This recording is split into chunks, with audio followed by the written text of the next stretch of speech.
Perniagaan di alam maya semakin mendapat tempat di hati pengguna internet kini kerana corak kehidupan masyarakat yang semakin bergantung kepada penggunaan perkhidmatan dan perniagaan di internet.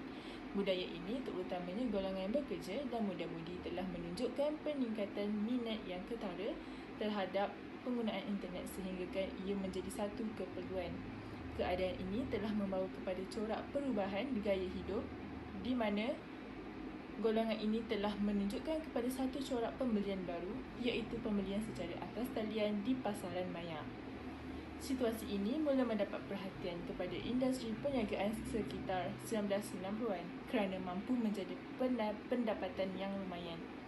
Perniagaan secara dalam talian atau dikenali sebagai pembelian secara online merupakan satu konsep perniagaan di pasaran maya yang diperkenalkan oleh Report and Svicola 1994. Beliau mendefinisikan pasaran maya sebagai a virtual realm where products and services exist as digital information and can be delivered through information-based channels. Menurut beliau, terdapat 3 cara bagaimana pasaran maya mampu berkembang iaitu wujud transaksi antara pembeli dan penjual tanpa perlu wujud premis perniagaan, wujud penjanaan ekonomi bagi pembangunan produk kini dan produk tambahan dan berupaya membantu merapatkan hubungan nilai rangkaian jualan antara penjual dan pengguna secara terus. Namun, sebilangan pengguna masih merasa tidak selesa beli dalam talian. Hal ini kerana kurangnya kepercayaan juga menjadi alasan utama yang menghalang pengguna berasa sangsi.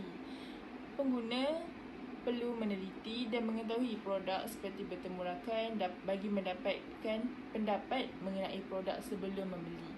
Namun demikian, ini mempunyai pengaruh negatif terhadap keputusan untuk membeli belah dalam talian. Kesimpulannya, pembelian atas talian dipengaruhi oleh kepercayaan pembeli dan keyakinan pembeli untuk membeli. Berdasarkan teori yang telah dipelajari, aktiviti jual beli di dalam talian ini dapat dikaitkan dengan permintaan dan penawaran. Permintaan bermaksud sejumlah barangan yang dibeli atau diminta pada satu harga dan waktu yang tertentu.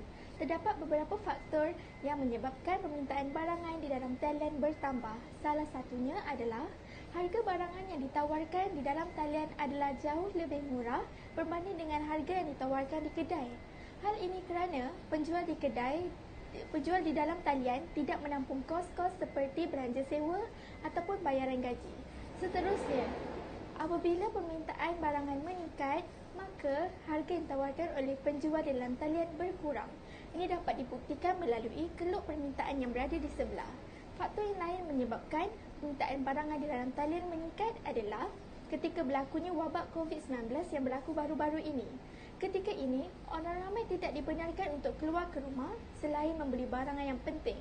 Jadi mereka lebih gemar untuk membeli barangan di dalam talian untuk mengelakkan daripada diri mereka dijangkiti wabak tersebut daripada orang lain.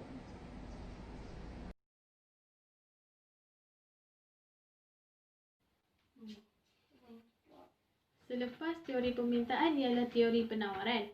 Penawaran ialah kuantiti sesuatu barang yang sanggup dan mampu ditawarkan oleh firma pada satu tingkat harga tertentu dalam tempoh masa tertentu. Bentuk keluk penawaran ini mencurun ke atas dari kiri ke kanan dan berhubungan positif. Terdapat beberapa faktor yang mempengaruhi penawaran. Salah satunya ialah tingkat teknologi. Masyarakat zaman kini lebih cenderung menggunakan teknologi.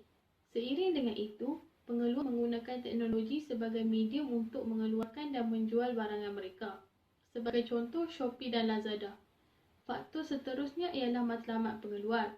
Jika sesuatu firma mempunyai matlamat untuk memaksimumkan pengeluaran, maka firma tersebut akan menawarkan kuantiti barangan yang banyak. Perniagaan dalam talian ini adalah platform yang mudah untuk firma mengurangkan kos dan memaksimumkan keuntungan. Sebagai contoh, kos sewa kedai. Faktor-faktor ini menyebabkan keluk penawaran beralih ke kanan jika penawaran di dalam talian meningkat. Keluk akan beralih dari S0 ke S1 pada tingkat harga P0 dan kuantiti Q1. Tingkat harga tidak berubah.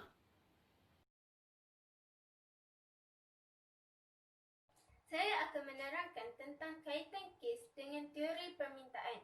Pada tahun 2020, Nur Anisha Osman dan Muhammad Adnan Pichai telah menyatakan bahawa sumbangan masyarakat terhadap pembelian secara dalam talian terus meningkat maju dalam kalangan pengguna Malaysia telah menggalakkan untuk membuat pembelian barang melalui media sosial yang jauh lebih senang dan menambat hati mereka dengan paparan gambar menarik di aplikasi media sosial.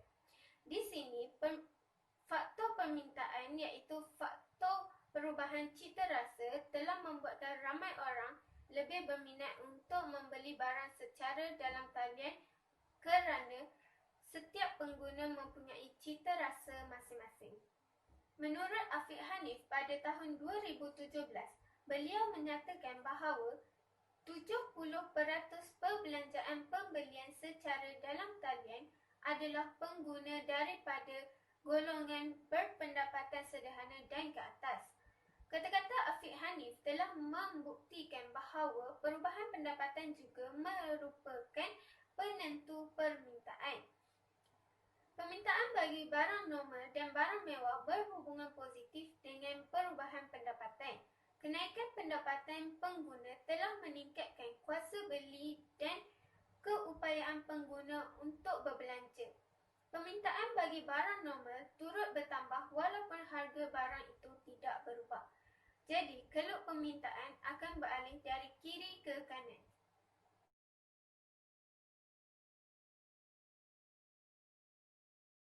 Seterusnya, saya akan menerangkan kaitan kes dengan teori penawaran. Menurut Jamie Feng, untuk meningkatkan sesuatu pembelian atas talian bukan sahaja perlu meningkatkan kualiti produk, malah perlu juga meningkatkan kualiti transaksi atas talian serta laman web. Cara ini memudahkan pengguna untuk mendapatkan maklumat mengenai sesuatu produk di atas talian dengan lebih mudah. Pengeluar juga dapat memberhentikan pengeluaran kertas iklan kepada orang awam dan dapat mengurangkan kos promosi. Ini merupakan salah satu faktor penawaran iaitu tingkat teknologi, di mana tingkat teknologi ini meningkat setiap tahun dan dapat memudahkan pengguna atas talian. Akhir sekali, pihak kerajaan telah memperkenalkan cukai yang dapat mengawal ekonomi negara. Ini juga merupakan sumber pendapatan negara. Dasar kerajaan merupakan salah satu faktor penawaran. Sebagai contoh, pengguna atas talian ataupun penjual barang atas talian ingin menghantar barang kepada pengguna dengan menggunakan pos laju. Mereka dikenakan cukai bagi setiap kos penghantaran mereka. Ini dapat meningkatkan kos pengeluaran mereka dan mengurangkan penawaran. Maka keluk akan beralih daripada kanan ke kiri. Kesimpulan yang dapat disimpulkan adalah pembelian dalam talian merupakan satu platform baharu untuk menjual suatu produk dengan berkesan dan cekap. Pembelian dalam talian juga memberikan banyak kelebihan kepada si pengguna dari segi pelbagai produk, kemudahan dan juga harga yang cukup murah. Okey, seperti kita tengok sekarang, ramai orang berminat untuk membeli barang di online shopping kerana harganya yang cukup murah. Okey, kenapa harga di online shopping cukup murah? Kerana kita boleh tengok dari segi teori permintaan. Okey, apabila permintaan yang meningkat, maka harga juga akan berkurangan. Seperti kita tahu, online shopping sekarang ramai orang guna. So, permintaan ni yang cukup ramai, so harga pun akan berkurangan. Okey, selain itu, peningkatan pencanggihan teknologi juga seperti online shopping juga adalah salah satu faktor penentu permintaan yang dapat meningkatkan kuantiti permintaan di pasaran.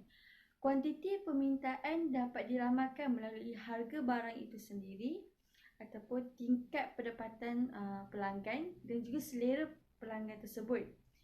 Okay. Selain itu, pembelian dalam talian juga dapat memberikan pelanggan untuk membandingkan harga barangan yang ingin dibeli olehnya. Okey, seperti yang kita tahu, sekarang banyak aplikasi online shopping seperti Shopee, Lazada, Amazon, Tokopedia dan sebagainya. So, Pelanggan dapat bandingkan harga yang mana paling murah, mana yang paling mahal, so mereka boleh beli barangan tersebut.